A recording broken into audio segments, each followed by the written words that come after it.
My name is Daniel, and I never thought I'd be the kind of guy to get into a war with my HOA. I bought my house for peace and quiet. I worked hard all my life, saved every penny, and when I finally moved into this neighborhood, I thought I was buying a little slice of freedom. But I didn't know then just how much power a group of nosy neighbors with too much time on their hands could wield. It all started with my lawn. Now, I'll be the first to admit, I'm not obsessed with grass. I'm not the type who spends every Saturday mowing lines so straight you'd think they were cut with a ruler. I work long hours, and sometimes I just don't have time to trim every blade or chase off every weed. But I kept it decent, neat enough, green enough, nothing outrageous. At least that's what I thought. Then came the letter. One hot summer day, I opened my mailbox and found a crisp white envelope with the HOA's official letterhead stamped across the top. Inside, in bold letters, was the accusation violation of neighborhood standards lawn maintenance neglect. They claimed my grass was half an inch taller than the regulation height. Half an inch. And for that, they slapped me with a fine, $$1,000,000. I laughed at first. I thought it was some kind of clerical error. A typo. Nobody fines $1,000 over grass. But the more I read, the more my smile faded. The letter was real. The threat was real.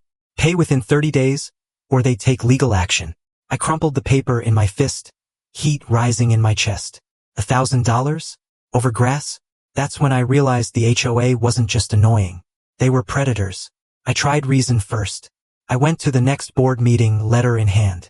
The room was filled with folding chairs, stale coffee, and smug faces. At the head of the table sat Margaret Collins, the HOA president. She was a sharp-faced woman in her late 50s, with the kind of permanent scowl that could curdle milk. Cleared my throat. Look, I think there's been some mistake. My lawn's fine. It's not perfect. But, Margaret cut me off. Rules are rules, Mr. Evans. Grass cannot exceed 4 inches. Ours is a community of standards. If we let one person slide, the whole neighborhood suffers. But $1,000? I shot back. That's outrageous. For what? An extra half-inch of grass.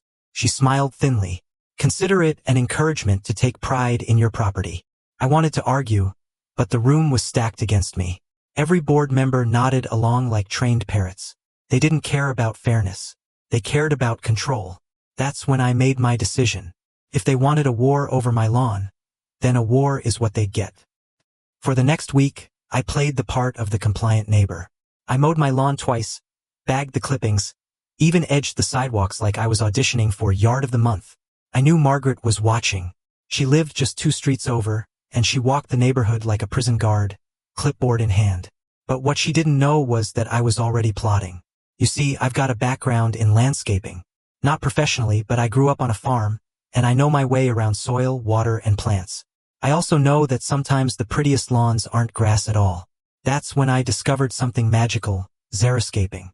Xeriscaping is landscaping designed to reduce or eliminate the need for irrigation.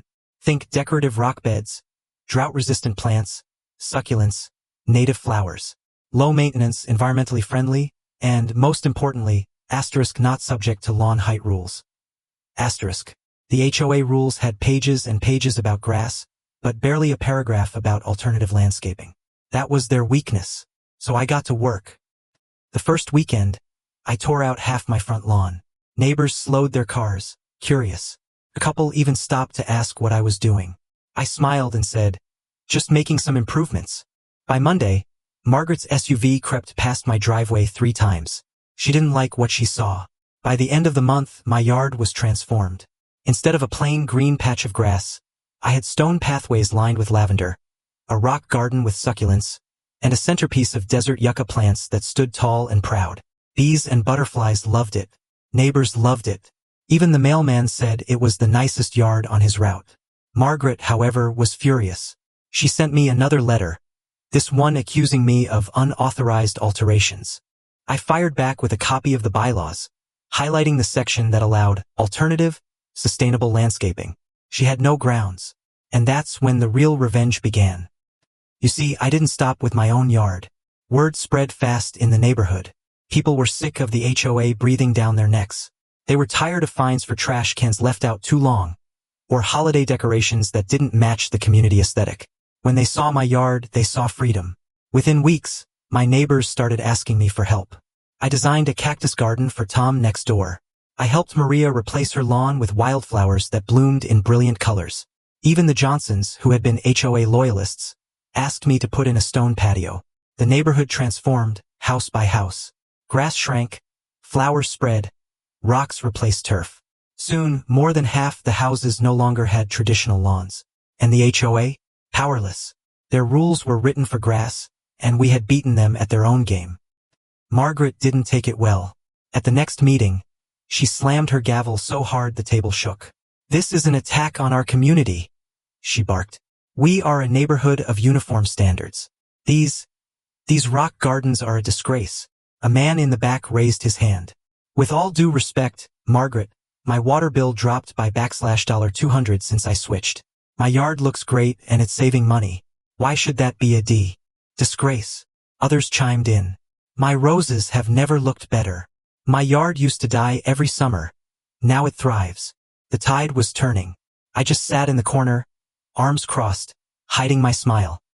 The breaking point came when the local newspaper ran a feature on our neighborhood. Headline: "Community goes green with xeriscaping movement." They praised us for saving water, attracting pollinators, and reducing maintenance. They even interviewed me, calling me the pioneer of eco-friendly yards. Margaret nearly exploded. She tried to push through new rules banning xeriscaping, but by then, it was too late. The board members who once nodded along to everything she said had seen the shift in public opinion. They voted her down. At the next election, Margaret was voted out as president. In her place, Tom from next door, the guy whose cactus garden I helped build. The first thing he did was erase my fine.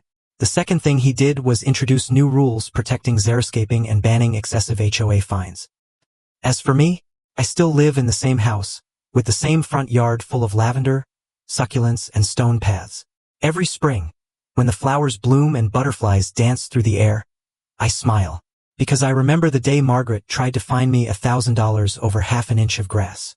And I remember how I turned that petty punishment into a movement that changed the entire neighborhood. In the end, revenge didn't just mean getting even. It meant winning permanently, and I did.